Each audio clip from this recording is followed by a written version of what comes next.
नमस्कार दोस्तों, स्वागत है एक बार फिर से आप सभी का आपके अपने पसंदीदा यूट्यूब चैनल लर्निंग नीट पर। और आज हम देखेंगे एमपी का जीके। यस, जैसा कि आपको पता है कि एमपी के जितने भी एग्जाम्स होते हैं उसमें एमपी जीके ज़रूर आता है। अभी आगामी जो परीक्षा है हमारी संविदा वर्ग 1 की, उसमें भी 10 नंबर का आपका MP GK and current affair से है, जिसकी प्रिपरेशन हम कर रहे हैं, फास्ट प्रिपरेशन कर रहे हैं। तो उसी के क्रम में यहाँ पे हम देखेंगे एमपी का जीके। तो हम इसमें कुछ इंपॉर्टेंट चीज़ें, जैसे आप देख सकते हो काफ़ी अच्छे नोट्स हैं, तो आपको इसमें काफ़ी सारी चीज़ें पढ़ने को मिल जाएगी जो आपके एग्जाम के लिए यूज़फुल होगी। चलिए स्टार्ट करते हैं बिना टाइम वेस्ट किए। पहले सबसे तो बेसिक क्वेश्चन है, जैसे कि सबको पता है कि मध्य प्रदेश की राजधानी भोपाल है और यहाँ का सबसे बड़ा शहर कौन है? इंदौर है। क्षेत्रफल अगर पूछा जाए कि कितना है, तो आप यहाँ पे देख सकते हैं 3,08,252 वर्ग किलोमीटर। 2011 की जनगणना के अनुसार यहाँ की जनसंख्या जो है वो आपकी है इतनी, तो आप इसे फटाफट से देख लीजिए, 7,26,26,809। अब यहाँ की राजभाषा आ जाती है आपकी हिंदी। और मध्य प्रदेश का गठन आपका 1 नवंबर 1956 को हुआ था। यहाँ का विधानमंडल एक सदनीय है। विधानसभा की यहाँ पे 231 सीटें हैं, जबकि संसद की आपकी टोटल 40 सीट होती हैं, जिसमें कि राज्यसभा की 11 सीटें और लोकसभा की 29 सीटें हैं। तो ये इंपॉर्टेंट है, ये आपको ध्यान रखना है कि सीटें कितनी हैं। उच्च न्यायालय यहाँ का है जबलपुर में, और यहाँ राज्य की आधिकारिक भाषा हिंदी है, ये मैं आपको पहले भी बता चुकी हूँ। ये तो बेसिक चीज़ें हैं। अब आगे आपको पढ़ने के लिए जो चीज़ें मिलेंगी यहाँ पे आप देख सकते हैं, बहुत ही अच्छी चीज़ें मिलेंगी।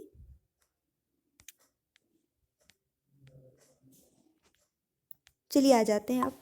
तो वर्ष 2013 में राज्य सरकार ने मलखंभ को राज्य के खेल के रूप में घोषित किया गया है। तो अभी यहाँ से आपका एक क्वेश्चन बनता है कि मध्य प्रदेश का राज्य खेल कौन सा है? तो वो है आपका मलखंभ। 2013 में घोषित किया गया मलखंभ। भौगोलिक विस्तार की अगर बात करें तो अक्षांश 21 डिग्री 6, उत्तरी अक्षांश से 26 डिग्री 30 उत्तरी अक्षांश, और देशांतर की बात करें तो 74 डिग्री 9 पूर्वी देशांतर से आपकी 82 डिग्री 48 पूर्वी देशांतर तक इसका विस्तार है। और ये भारत की बिल्कुल मध्य में स्थित है, इसलिए इसे मध्य प्रदेश कहते हैं। अगर हम बात करें यहाँ की जलवायु की, तो यहाँ कैसे जलवायु होता है? तो उपोष्ण कटिबंधीय जलवायु यहाँ पाया जाता है। मध्य प्रदेश 1 नवंबर 2000 तक क्षेत्रफल के आधार पर भारत का सबसे बड़ा राज्य था। भारत का इस दिन क्या हुआ कि 1 नवंबर 2000 को मध्य प्रदेश राज्य से आपके 14 जिले अलग करके छत्तीसगढ़ राज्य का गठन कर दिया गया, छत्तीसगढ़ की स्थापना हो गई। इस वजह से क्षेत्रफल की दृष्टि से मध्य प्रदेश अब भारत का सबसे बड़ा राज्य नहीं है। मध्य प्रदेश की सीमाएं 5 राज्यों की सीमाओं से मिलती हैं, दिस इज वेरी इंपॉर्टेंट।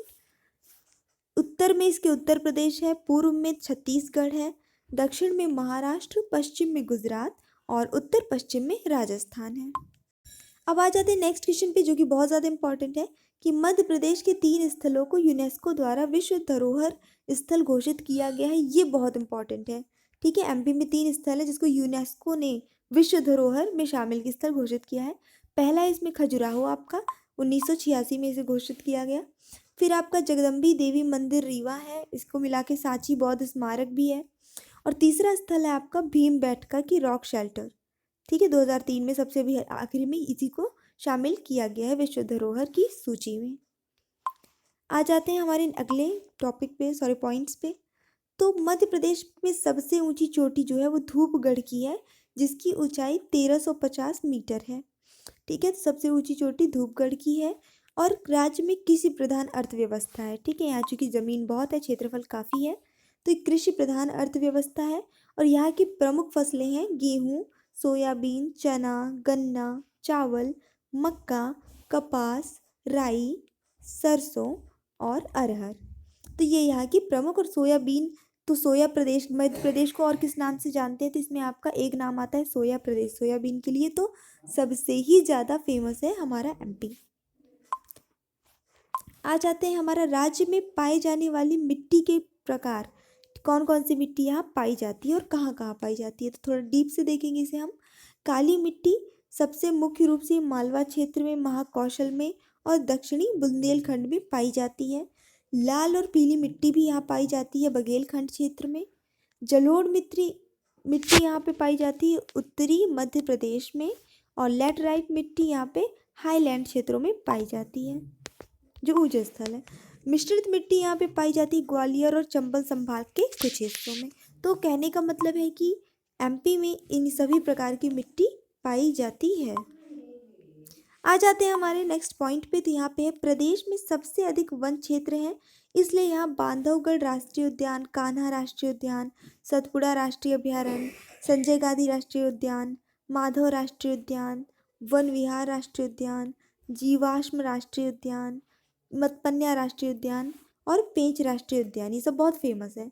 तो ये सब मिला के कुल 9 राष्ट्रीय उद्यान, और विश्व का प्रथम व्हाइट टाइगर सफारी और जो मुकुंदपुर रीवा में है। ठीक है, ये विश्व का पहला व्हाइट टाइगर सफारी है। ठीक है, मुकुंदपुर रीवा में। तो ये सभी यहाँ पे एमपी में पाए जाने वाले राष्ट्रीय उद्यान हैं। अब यहाँ पे देख लेते हैं कि कौन सा राष्ट्रीय उद्यान किसके लिए फेमस है। तो कान्हा, बांधवगढ़, पेंच, पन्ना और सतपुड़ा, ये सभी राष्ट्रीय उद्यान जो है आपके बाघ परियोजना, ठीक है, टाइगर प्रोजेक्ट टाइगर के लिए क्षेत्रों के रूप में कार्य कर रहे हैं। जबकि राष्ट्रीय चंबल अभयारण्य को घड़ियाल और मगर, नदी डॉल्फिन, ऊदबिलाव और कई प्रकार के कछुओं के संरक्षण के लिए जाना जाता है चंबल अभयारण्य को। नदी की बात करें तो नर्मदा नदी यहाँ की सबसे प्रमुख और लंबी नदी है। ठीक है, करीब आपकी 1312 किलोमीटर नदी है। यह दरार घाटी के माध्यम से पश्चिम की ओर बहती है। इसके उत्तरी किनारे में विंध्य के विशाल पर्वतमाला है, जबकि दक्षिण में क्या है, सतपुड़ा के पहाड़ के रेंज है। ठीक है, माउंटेन रेंज है सतपुड़ा माउंटेन रेंज। तो यहाँ पे आप जा देख लीजिए, 2011 की जनगणना के अनुसार मध्य प्रदेश की साक्षरता की दर 70.60% थी। तो आप देख सकते हैं कि साक्षरता के मामले में भी मध्य प्रदेश बहुत आगे है। 70% यहाँ की साक्षरता है, जिसमें पुरुषों की साक्षरता 80.5% और महिला साक्षरता 60% ही थी। ये 2011 की जनगणना के अनुसार है। वर्ष 1970 में मध्य प्रदेश सरकार द्वारा प्री मेडिकल, ये बहुत इंपॉर्टेंट है क्योंकि जो भी आप एग्ज़ाम देते हैं तो आप व्यापक से होता है यहाँ पे एग्ज़ाम। तो 1970 में मध्य प्रदेश सरकार ने प्री मेडिकल टेस्ट बोर्ड के लिए एक व्यावसायिक परीक्षा मंडल का गठन किया था।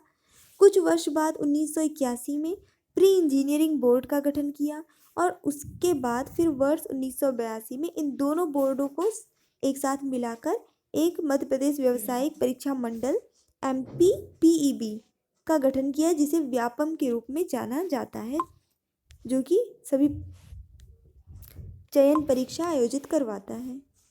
मध्यकालीन भारत, अगर बात हम करें यहाँ की संस्कृति की, तो मध्यकालीन भारत के सबसे विख्यात 2 गायक तानसेन और बैजू बावरा वर्तमान मध्य प्रदेश के ग्वालियर के पास पैदा हुए थे, यानी वो मध्य प्रदेश से ही थे।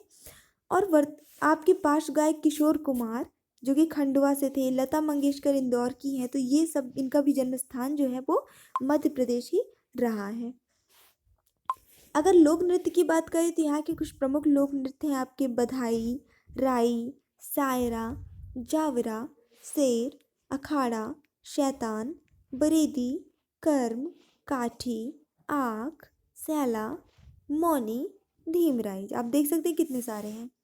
कनारा, भगोरिया, दशेरा, ददरिया, दुलदुल घोड़ी, लहगी घोड़ी, फेफरिया, मांडलिया, डंडा, एडिए खड़ा, दाधेल, मटकी, बिरहा, अहिराई, परधौनी, विल्मा, दादर और कलश, ये यहाँ के कुछ प्रमुख लोक नृत्य हैं।